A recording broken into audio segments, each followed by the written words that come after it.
des contre-visites, nous avons des problèmes. Nous avons des problèmes avec les adhérents qui ne comprennent pas pourquoi on va faire une contre-visite et qu'on doit prendre ce qu'ils disent pour argent comptant et rembourser sur la base de ce qui est engagé, etc. Non.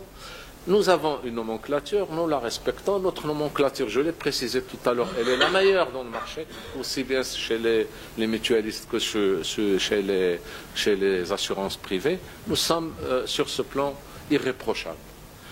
Si vous devez faire vous allez avoir minimum une vingtaine de médecins ophtalmologues comme médecins conseils pour effectuer les contre-visites. Si on tient compte de l'ensemble dans cette salle, vous voyez combien de gens ont des lunettes. Calculez, vous allez voir combien nous devons avoir de médecins conseils en ophtalmologie pour faire des contre-visites de ce type. Donc ça, c'est la nomenclature, on la respecte. Il y a un problème particulier, nous le traitons en particulier. Voilà. Si, par exemple, celle de Fès, etc., elle avait une maladie, mais nous l'avons traitée. D'ailleurs, à l'époque, vous aviez demandé, etc., et nous avons étudié, et les choses ont été traitées sans aucun problème. Oui. Mesdames et messieurs, bonjour.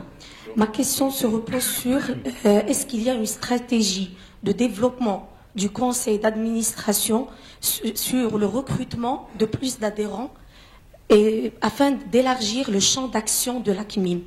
Et une autre question, est-ce que vous suivez ou vous avez pensé sur une politique de la responsabilité sociale de l'entreprise au niveau de l'ACMIM? Merci. Merci à Allah pour cette question. Vous devez savoir que depuis l'avènement de l'AMO, toute nouvelle entreprise est obligée d'aller à la CNSS, à l'AMO, donc pour le développement sur le plan de nouveaux recrutements. Et l'Assemblée générale avait décidé de ne pas faire de nouveaux recrutements de manière... il y a une stratégie, évidemment, du conseil d'administration, parce que dans le cadre de l'article 114, il y a certaines entreprises qui sont aujourd'hui chez une assurance qui peuvent venir. Mais là, nous l'étudions. Nous étudions la demande, quand la demande est faite, mais nous l'étudions évidemment avec beaucoup d'attention pour ne pas perturber les équilibres qui sont chez nous. Donc, nous avons le choix d'accepter ou de ne pas accepter, et le Conseil, évidemment, a une stratégie dans ce domaine. Oui. Et comme on l'a dit en annonçant l'étude actuarielle, cette étude actuarielle va nous permettre de déterminer des taux de complémentaires à l'AMO, où des entreprises aujourd'hui qui ont l'AMO peuvent venir avoir une complémentaire chez nous. Donc ça sera un élargissement de la base de nos adhérents. Quelle était la question? Il faut que vos entreprises continuent de recruter. Ah oui. Voilà. Alors, pour ce qui est de la RSE, de la responsabilité au niveau de l'ACMIM, l'ACMIM est tellement particulière que finalement, ce sont les adhérents qui s'engagent dans la RSE et nous faisons partie justement de leur responsabilité sociale. Et je suis heureux de voir que la plupart des entreprises adhérentes, soit dans les banques, soit dans le secteur pétrolier, se sont engagées en termes de responsabilité sociale ou sociétale de l'entreprise. Et nous y contribuons énormément. Tout le monde est unanime sur la pérennité de l'ACMIM, certes. Alors moi, je me demande sur les actions que vous menez pour lutter contre des dépenses plus onéreuses que les dépenses de l'optique, mais qui proviennent de certaines pratiques, de certaines cliniques qui se permettent de facturer des honoraires exorbitants qui dépassent carrément la nomenclature validée. Et dans ce sens, est-ce que vous avez une action commune avec l'ANAM? Ce qu'il faut savoir, c'est que nous sommes les seuls aujourd'hui au Maroc à rembourser à 100% les hospitalisations, qu'elles soient chirurgicales ou médicales. Ça, c'est un atout que nous avons au niveau de l'ACMIM. Mais à côté de cet atout, nous avons évidemment, nous sommes très vigilants quant à l'application de notre tarif conventionné. Parce que l'ANAM n'a rien à voir avec nous. L'ANAM, elle gère plutôt l'assurance maladie obligatoire, mais nous avons des conventions particulières avec des tarifs qui ne sont pas appliqués par les autres. D'ailleurs, si vous lisez un peu la presse, personne ne parle de la CMIM au niveau des cliniques privées ou des médecins spécialistes, etc., parce que ils savent que nos prix, nos tarifs se rapprochent plus de la réalité que les tarifs de la CNOPS ou de la CNSS ou des assurances. Donc, sur ce plan, si vous voulez, nous sommes très vigilants, avec les cliniques notamment, et avec les chirurgiens. Parce qu'avec les cliniques, finalement, nous n'avons pas de problème. Ce sont surtout les chirurgiens qui, parfois, en se disant professeurs, agrégés, etc., disent à nos adhérents, écoutez, moi, le remboursement de la CMIM ne me sied pas. Si vous voulez que j'opère, vous devez me donner tant. Moi, je trouve ça, disons, faisable. Mais à condition qu'il vous donne une facture de ce qu'il a perçu. Essayez d'avoir une facture de ces suppléments, parce que ça se fait. Il y a certains médecins qui vous disent, je vous donne une facture de supplément, du complément de... Et ils vous le donnent. Mais la plupart, 99%, ne le donnent pas. Ils ne le donnent pas. Et ils sont dans l'obligation de respecter la... Alors, moi, ce que je vous dis, et là, je remercie beaucoup d'adhérents qui nous rapportent ce type de comportement, pas plus tard qu'hier. J'ai contacté une clinique. Nous avons un collègue au CIH, Célia Mouri, qui a été opéré par un professeur, soi-disant agrégé, etc. Et qui a pris mais on me l'a dit, ils sont venus me le dire, nous avons donné 3 000 dirhams parce qu'il a dit, je ne l'opère pas si je n'ai pas 3 000 dirhams, alors que c'était une urgence. Et je peux vous assurer que j'ai pris la chose, et j'ai appelé la clinique. Et à partir d'aujourd'hui, il n'est plus conventionné avec la clinique. Donc il n'opérera plus dans cette clinique. Voilà. Donc c'est comme ça. Si vous nous le dites, si vous nous rapportez ce genre de comportement de la part de certains médecins, eh bien nous sommes capables d'arrêter ces agissements. Je l'ai toujours dit au niveau de l'Assemblée, il faut nous rapporter ce type de comportement. Mais je peux vous dire que ce sont des exceptions. Parce que la plupart, ils acceptent la prise en charge de la CMIM parce que nous prenons en charge dans la réalité des prix la plupart du temps. Là où il y a parfois des différences, c'est que notre médecin conseil le signale, c'est au niveau de la codification. Par exemple, le nombre de cas, comme celui de Célia Mouri, le médecin a mis 150, cas 150, alors que c'est dans la nomenclature, c'est cas 120. Donc, pas de souci, on dit à la clinique, c'est cas 120, c'est pas cas 150, et on paye sur la base du cas 120. Donc voilà, s'il vous plaît, signalez-nous des comportements de ce type. Nous pouvons nous en occuper parce qu'ils ont intérêt à ne plus le faire parce que comme ça, ils conservent la possibilité de travailler avec les adhérents de la CMIM. Dernière question. Bonjour tout le monde. Concernant la même question pour le noir demandé par les médecins, on remarque que la majorité des médecins gynécologues demandent du noir. Est-ce qu'il s'agit effectivement du forfait accordé par la CMIM pour ce genre d'intervention qui ne respecte pas l'évolution des prix au niveau de marché, ou bien c'est effectivement juste des pratiques des médecins? Ce sont des pratiques dont certains médecins font et qui sont totalement à côté de la réalité, et je peux vous assurer que les tarifs qui sont appliqués par la CMIM sont non seulement très proches de la réalité, mais parfois dépassent la réalité. Pourquoi? Pour éviter tout problème. Et nous avons fait ça à l'époque avec nos médecins conseils, et nous avons étudié les choses. Et je peux vous assurer, notamment pour les gynécologues, alors là, et les chirurgiens aussi. Parce que ce chirurgien dont j'ai parlé tout à l'heure, il a dit à la femme de la personne, il a dit, écoutez, moi, la CMIM ne me rembourse que 1000 dirhams sur cette opération, il me faut 3000 dirhams supplémentaires. Alors que cette opération est tarifée, la CMIM, à 3700 dirhams. Vous voyez, donc il suffit de dire aux gens, non, moi, la CMIM ne me rembourse pas comme il faut, etc. Alors que c'est faux, c'est totalement faux. Bien, la dernière question. Oui, moi, c'est juste dans la continuité. Que dire à ces cliniques qui exigent des chèques et le font jusqu'à aujourd'hui? Moi, j'ai eu un cas la semaine dernière. Ils ne rentrent pas s'ils ne donnent pas un chèque, même pour un petit truc de rien du tout, hospitalisation banale de 2000 dirhams par exemple, ils exigent un chèque de 10 000. Donc c'est un comportement qui est général, parce que ça s'est passé dans plusieurs cliniques.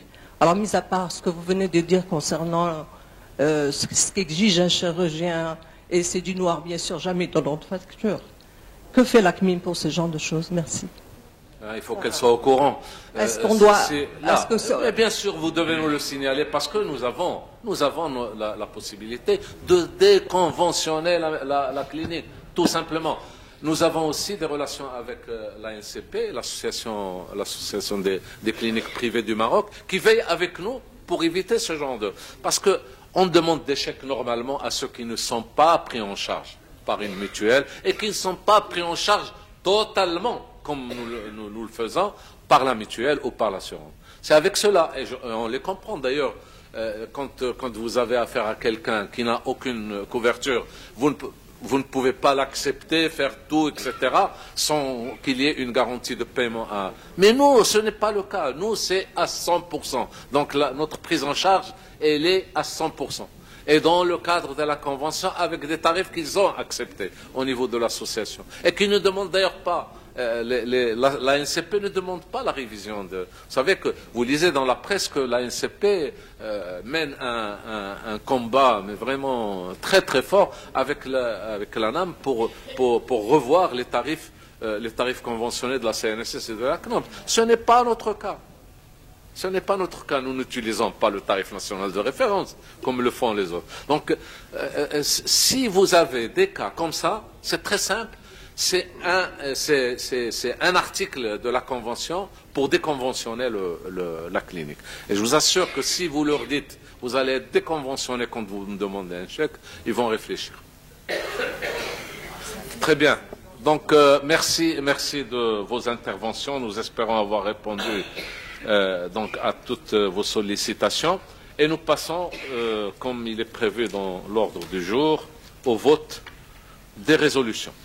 Donc, première résolution, les délégués des membres honoraires et les délégués des membres participants de la CMIM, réunis en Assemblée générale ordinaire le mercredi 21 février 2018, après lecture du rapport moral et mise en discussion de celui-ci, approuvent le rapport moral. Qui est contre? Des abstentions?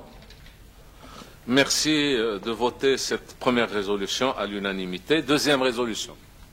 Les délégués des membres honoraires et les délégués des membres participants de la CMIM, réunis en Assemblée générale ordinaire le mercredi 21 février 2018, après avoir pris connaissance des documents financiers et entendu les rapports de la Commission de contrôle et de l'auditeur indépendant relatif à l'exercice 2016, approuvent les comptes et bilans de l'exercice 2016 tels qu'ils leur sont présentés et donnent quitus au Conseil d'administration.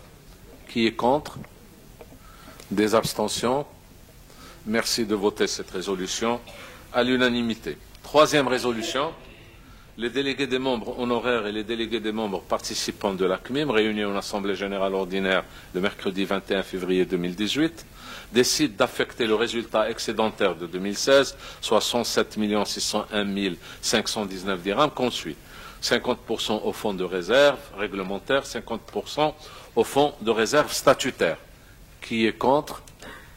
Des abstentions? Merci de voter cette résolution à l'unanimité. Avant de lever donc la réunion de notre Assemblée générale, je vais vous donner lecture du message que nous allons adresser au cabinet royal en votre nom. الدار البيضاء 21 فبراير 2018 إلى السيد مستشار صاحب الجلالة المكلف بالديوان الملكي الرباط. بسم الله الرحمن الرحيم. نرجو من جنابكم رفع البرقية التالية إلى السدة العالية بالله جلالة الملك نصره الله وأيده بمناسبة عقد جمعهم العام يومه الرابع جمادي الثاني 1439 الموافق ل 21 فبراير 2018. يتشرف أعضاء الصندوق التعاضدي المهني المغربي بتقديم أسمى آيات الولاء والإخلاص إلى السدة العالية بالله دارعين إلى العلي القدير أن يمن على سيدنا أمير المؤمنين بدوام الصحة والعافية وينعم عليه بمزيد من النصر والتأييد مقرور العين بما يتحقق على يديه الكريمتين لشعبه الأمين من معالم التقدم والازدهار، كما يغتنمون هذه الفرصة ليعبروا عن تعلقهم المتين بالأسرة الملكية المجيدة، راجين من الله جل جلاله أن يقر عين جلالته بولي عهده الأمير جليل مولاي الحسن وسائر أفراد الأسرة الملكية الشريفة، إنه سميع مجيب. والسلام على المقام العالي بالله. الإمضاء خادم الأعتاف الشريفة رئيس المجلس الإداري عبد العزيز العلوي. Alors, plus rien n'étant à l'ordre du jour, donc je lève la séance et je vous demande évidemment de passer tout à l'heure, parce qu'il est encore tôt pour le déjeuner, il est encore 11h30, donc à partir de midi et quart, on servira le déjeuner juste à côté. Merci beaucoup.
بسم الله الرحمن الرحيم. الصلاة والسلام على مولانا رسول الله وآله وصحبه أجمعين.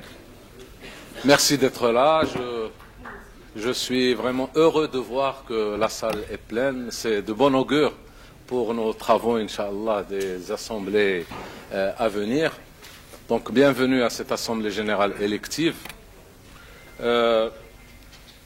Donc, l'ordre du jour vous est parvenu et qui consiste en 2 points. L'élection des membres du conseil d'administration et l'élection des membres de la commission de contrôle. Donc je vais demander à des volontaires pour venir ici pour... oui madame, monsieur, oui. Pour le collège des employeurs, il y a 9 candidats pour 8 postes. Donc le bulletin doit comporter au plus 8 candidats. Donc il peut bien sûr, il peut contenir moins, mais pas les 9. Donc, parce qu'il y a 8 postes pour le collège employeur. Alors, pour le collège salarié, il y a 18 candidats pour 16 postes. Donc, le bulletin doit comporter au plus 16 candidats. En ce qui concerne la commission de contrôle, nous avons 3 titulaires et 3 suppléants. Donc, au plus, on peut voter pour 6, mais on ne peut pas voter pour plus. Donc si on vote pour plus, le bulletin sera nul. On peut voter pour moins, mais pas pour plus. Voilà, c'est quelques explications données. Je cède la place à mes collègues pour diriger le...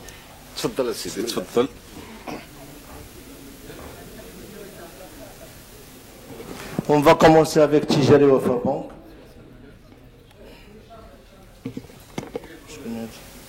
Collège employeur. Monsieur Soussi Mohamed.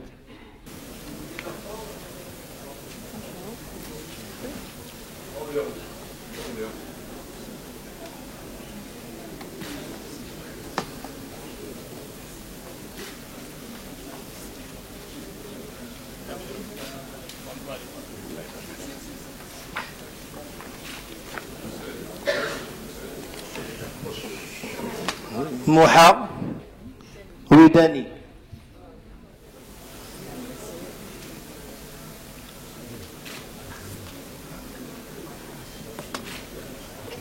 عزيزة الرامي.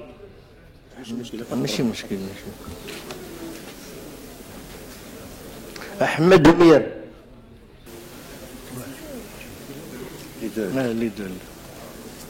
فاضل مرنيسي.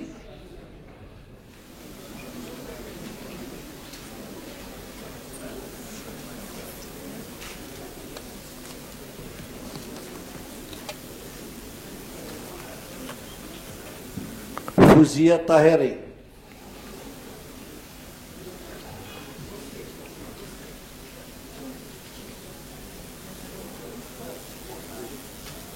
الخرا لي حكيم بن علو.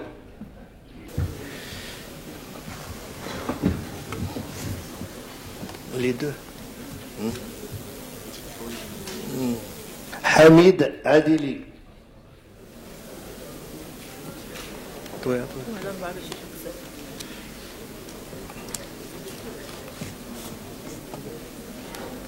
حمزة أهدي.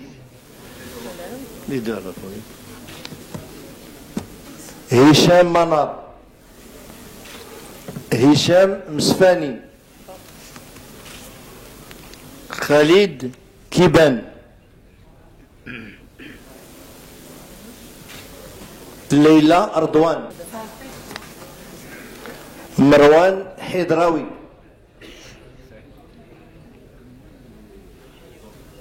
لدوي.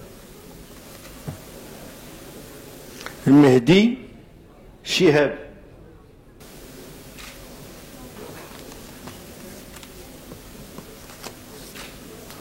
الكراوي مراد.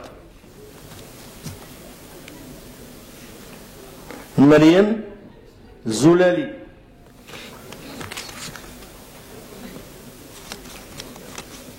محمد المكيسي. مصطفى جلالي.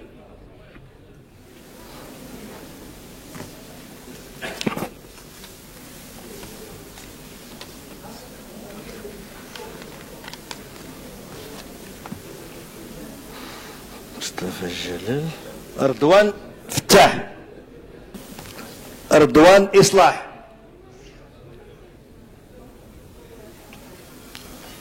سمير بن علي.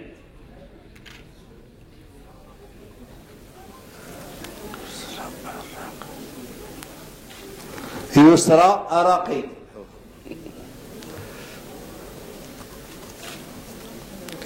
يوسف المرابط.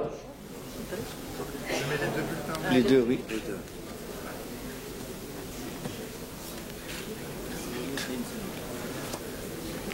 Employeur Bemseur. Abdullah Afkar. Abdelaziz Abou Jafar. Nadia Aqil.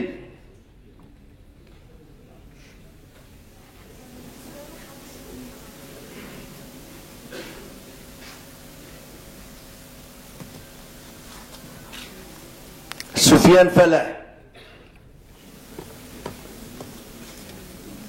يلا بيمسي. لا سوسيتي جينيرال. جمال كداد. كمال مرشد. مجدولين بوغرين. محمد عادل قنون. نعيمة بوغريرة. سعيد نهد. هذا تا هو ما كاينش. هذا تا هو ما كاينش. لمياء المرنيسي.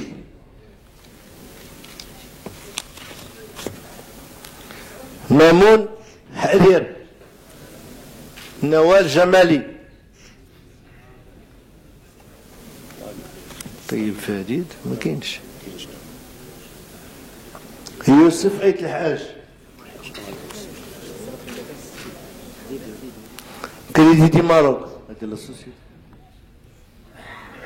ها منصف الهرم.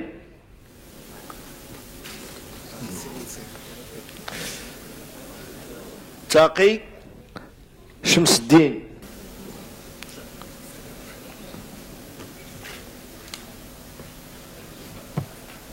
مفيدي بوزركاوي.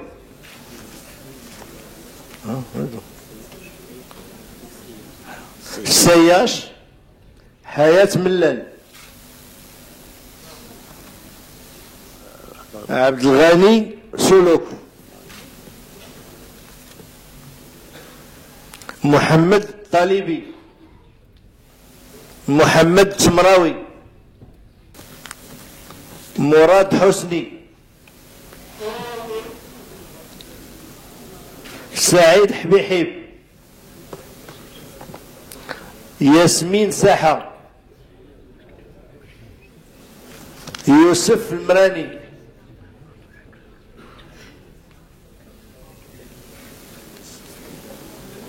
pétrolier. Employeur pétrolier. المهدي بن زهر.